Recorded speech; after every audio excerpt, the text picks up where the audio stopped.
Hey guys, it's Izzy and welcome back to my channel. I've been thinking about. So today I'm going to be doing a video for all of you guys who are going through your GCSEs either this year or have them to come in the future. So me personally, I'm doing my GCSEs this year, so wish me luck. But basically I thought I'd just give you a few tips and tricks of what I've learned so far. I think I have like 4 months left to go, so almost there. But I think I would say I've learned quite a lot of stuff of what to do. Obviously after GCSEs, I will probably still do these videos next year for you guys who are going to do them next year. But I thought I'd do it with what I know so far. So a lot of these are about how to get your grades as good as possible, and yeah, let's just get into the video. So the first bit of information that I'm going to tell you is to revise your areas that you need to improve. Now this kind of sounds self-explanatory, but I found towards the start of revising for GCSEs that I was revising areas that I knew because it's easy. But actually the point of revision is to revise what you don't know. A really good idea is to maybe make a poster for a subject, so say maths. What don't you know in maths and what do you need to know? And then everything you need to know you can revise, and then you can go over and refresh your memory with everything that you maybe know but not fully. So our school does this thing called RAG, I think, and it basically is red, amber, green. So on each topic, so say trigonometry, I would say, am I red, which means I'm like struggling, am I amber, which means I'm okay with it, or am I green? Me personally, trigonometry, I get it, so I'd be green. But I think that's a really good way to focus your revision on what you actually need to revise and your really problem areas. And then if you have the time, yeah, you can go check over the amber, and then you can go check over the green. But I think the red is the crucial thing of what you desperately need to get in your brain. So the next thing I'm going to say is actually something I currently do personally myself. So my school offers after school classes. We call them interventions, but I'm not sure what any other school calls them, and I'm sure other schools do this, I don't know, mine does. Basically it's a class after school and you stay for an hour and do the subject it is. Some at my school are more you can do what you want and you've got teacher support if you need it. Others are a structured lesson, but I find these really important because sometimes I get really distracted if I'm doing my revision by myself and I can't concentrate properly, and I kind of feel like when I have a set time where I know I stay until 4:30 and then I get to go home, I will sit and I will work in that time, and I know when I'm at home I can chill.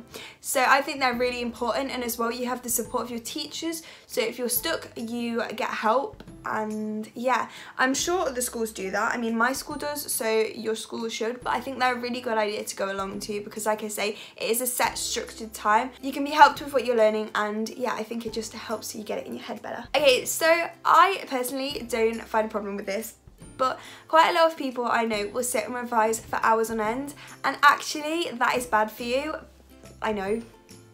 But basically if you revise so much, there's no way you're going to remember any of it, so it's kind of a little bit pointless. But I think the best way to revise, our school tells us, so you basically do some revision, have a break, revision, have a break. Now it depends how big a time slot you do. I find doing 45 minutes and then having a 15-minute break is quite good for me because the 45 minutes it gives me a chance to get a massive chunk of work done, and then 15 minutes it means I'm completely revitalised when we go to do more work. And yeah, I think that for me is the way to get the best done. Obviously if you don't think you can hold your attention on revision for 45 minutes, then definitely split it up smaller, but that's what works best for moi. I think a lot of people feel bad if they spend maybe a weekend or something doing things that aren't schoolwork, and that is okay. You're allowed to have a break and you're allowed to relax. It's quite good to do things sometimes that completely take your mind off your exams and off the revision you're needing to do. So I think having a relax every now and then is perfect. This next one may be easier said than done, but it's don't stress about it. Although exams are very important, and I'm not going to say they're not, it's important that you're still in a positive, happy mind space as well at the same time. And I think getting really stressed over exams isn't the best place to be in headspace wise. So I quite chill about exams. I know some people take it as that I don't care. I do care. I know that if I get stressed and or bothered about it, it's will one, affect my performance when it actually comes to the exams, and two, I'm going to be miserable. I think this next one has been really helpful for me because it gives you something to aim towards. Now obviously everyone aims to get a pass, to get their GCSEs or whatever exams this applies to for you.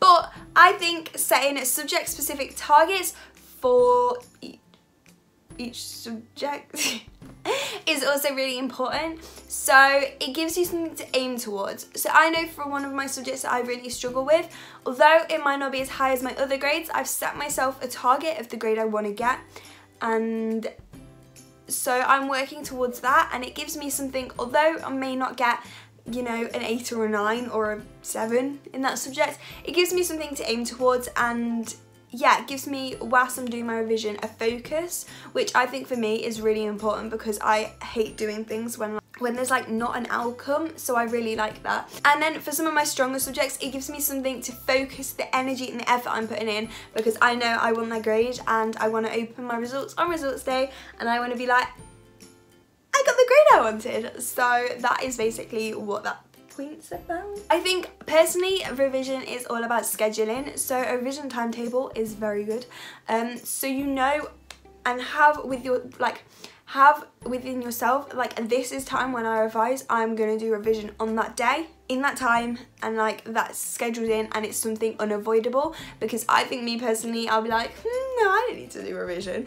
And I think same with having after school, it's something you can't avoid, so you go and you do it. And I think doing a timetable, though it means it's not as forced as staying after school and as like school class things, but it's still like a force within yourself. You just have to have the like determination to stick to it. Okay, so the next one is to work out how you revise better. Now, this one is quite difficult because you may be just revising from reading out a book, but I know I'll read out a book and it is basically useless because I don't remember it. I think I prefer the best way to know something is to speak it. So I might read a book, but then I might read or speak out loud, rephrase what the book says, and that gets it in my head, because just reading a book to me is basically pointless because I can't. I'll read it and it just doesn't work. So really reading and working out what it says and understanding it and then speaking it for me is quite important, because it helps my brain to like work out what it's saying. I also like making posters, something that's really attractive and pretty to look at as well, because then, I don't know, I like that. I also suggest using a range of revision methods. Now, you may just stick to one and it may work to you, and I guess that's okay, but for someone that hasn't got a one strong thing that they think really works and they know that they're gonna, you know everything from that one technique, I think it's really important to add some variation in there, and this actually might make it a little bit more interesting to be able to sit down and revise. So maybe an exam paper, or maybe some questions, and then maybe just doing some posters, something fun, maybe some notes, revision cards, just doing a little mix of that, some memory testing, some reading, some listening, whatever, just basically doing a mix, because I think that means it's using different parts of your brain to remember, to know, to listen. And I think that helps get the information engraved in your head, and also, as it is, adding some variation to your revision techniques and what you're doing. I think it is more exciting, and that is also important, because although everyone's like, revision shouldn't be exciting, well, if revision's boring, you're not going to do it. You're just not. So you have to make it fun. So I personally don't ever revise in groups, or hardly ever, because I am a very chatty person and I think I can make anybody talk to me. Now, that isn't me being like full of myself. I will just try and have a conversation with anyone, which is why seating plans for me in classes never work, because no matter who I sit next to, I will try and talk to them. But if you can find people you work with, which I do have people that I can work with and I can revise with them, and I don't actually get distracted because we're all with the same focus. Whereas if you're working with people that actually don't really care and aren't as bothered, then there's not going to be a whole focus of what everyone wants to achieve. But I do think working in groups whilst doing revision is really important, because you've got the fun aspect of your friends being there, but you can help each other, and sometimes explaining a topic to someone else is what it takes to make it stick in your brain and to make you really understand it. And the last two are basically just things that are going to help you in general, but also are really crucial during exams and whilst you're preparing for them. So sleeping well. I don't personally think cramming is worth your time, because I think it's too stressful. I just don't personally think I'd get the best out of information from cramming. I'd much rather have a nice long night's sleep. But maybe that's just me as a person. I know some people get stressed and like can't sleep or whatever, or prefer to work in the night. But I do think also making sure you've had enough sleep, because you don't want to be exhausted during exams. You don't want to be exhausted during revision, because it's just not going to make when you actually go to revise or to do your exams very effective, because you're going to be tired and you're going to fall asleep, and you don't want to fall asleep in your exam. And the last one is eat good food. Eat things full of protein, eat things that are going to keep you full. And yeah, but I think it's really important that you look after yourself during this time, rather than just focusing solely on your exams. You need to make sure that you're okay as well. Yeah, but obviously I'll be making more exam videos for exams, so I don't want to wish you guys luck. But if this is going to be the last video of mine you see before exams, if you're having a YouTube ban time for the next 4 months, or if you've just watched on this video because you were interested and won't subscribe, which you should if you haven't, then have fun in your exams. I really hope you did enjoy this video. I know this is a little bit different to my normal content because it is exams, but I think I said this earlier, obviously I'm going for exams at the moment, and I feel it'd be a bit weird if I didn't mention it on my channel. So I'm sorry if you've not experiencing this at the moment, but I guess it could still kind of be interesting. I hope you really did enjoy this video, and make sure to like and comment and subscribe, and I'll see you guys all in my next video.